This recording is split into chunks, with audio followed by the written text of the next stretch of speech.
What's up, everyone? Ruben Young here, aka the Young Electrician. I want to give you guys a quick update on the C-10 contracting license that I was pursuing. Some of you guys have been following me from last year, and you know that I've taken and passed both the exams for the C-10 contracting license here in California, and I kind of ghosted you guys on that for quite a few months now. But the reason was I got kind of discouraged because I waited 3 months to get my license, and it never came. 4 months passed, 5 months passed, 6 months passed. Finally, 9 months passed, and I still haven't received anything from the CSLB. I decided to go to their Norwalk location here in Southern California, and I went talked to them, and they told me the only thing I was missing was the initial initiation fee. It was $350 for a C-10 license for a corporation. And I said, great, give me the information. I paid that. Everything was good. Funny part is, when I talked to the guy at the CSLB, I told him, look, 3 months into the process of waiting, I called and I talked to somebody in the CSLB and I said, hey, what am I missing? It seems like the process is taking a long time. I haven't received my license. Am I missing anything? I just want to be on top of it. And they told me, no, you got everything. And I says, well, what about the initial fee? Because I have not paid it yet and I don't know how to pay it. And the lady says, no, you need to wait until the CSLB contacts you. Once everything is approved, then you will pay your initial fee. So I said, fine, great. Makes sense. At the CSLB, they should know. So I told the guy in the CSLB office that happened, 6 months prior. And he told me, yeah, we make that mistake sometimes. What do you mean? You mistakenly give people bad information? So I don't want to kick that dead horse. But long story short, I sent the $350 fee in, and a week later, I have my C-10 contracting license, and I got a couple of prospects for some business transactions that I'm going to do. Hopefully, I got some upcoming projects I could hop on.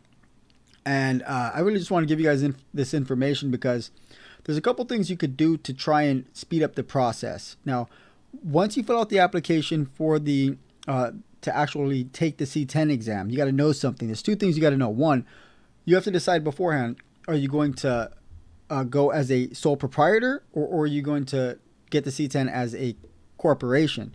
Because if you want to do a corporation like I did, then you need to make sure that you have your corporation in existence before you file the paperwork.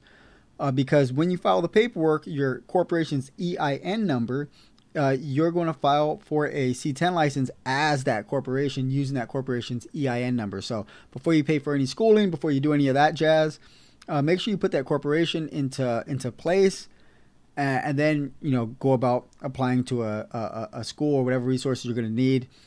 So that once you actually start that school, I was going to a school that took 3 months. They gave you a 3-month program, but I had to extend that because I didn't know I needed a corporation to be in existence in order to fill out the paperwork, yada, yada, yada. So I had to extend another month because it took a month for me to get the corporation set up. And then by the time I sent the paperwork in, it took 2 months for me to get the approval to take the C-10 exam. And I didn't feel ready, so I extended it another month or two. Took the exam, aced it. Awesome. So that's one thing. Another thing is, once you send the application in and you get approved, they're going to send you a couple of items to complete. One of the items you need to complete, I say before you take the exam, would be doing the live scan fingerprinting, which everybody's fingerprints go into this database, and they just make sure you don't have any crazy crimes that you've committed that would bar you from becoming a C-10 contractor or a contractor in California. They do an FBI investigation over the country, and they do a California investigation, whatever it is. Just check your record. So I say you have to do that before you take the exam, and then right immediately after, same day, next day, whatever it is, you need to get your bonding. So you need to pay to get bonding for your company because you will not be issued your license if you don't have that bonding. You do the bonding. You have to take an asbestos exam, which is free, online, really easy through the CSLB. I'll put the link to that. I'll put the link to these things in the description. Another thing you have to do is you either have to get workers' compensation or apply for workers' compensation's exemption, which I did. If you're not gonna have any employees, just go exempt. It's completely free, and yeah, you'll be good. And don't get workers' comp unless you plan on really getting employees. So, is there anything else? Okay, and you have to pay the initial fee. So, do the asbestos test. get the workers' compensation or the exemption for the workers' compensation, and then pay that initial fee. I can't remember if there's anything else you have to do. If there is, I will definitely, put it in the description, and then maybe comment it and put it at the top.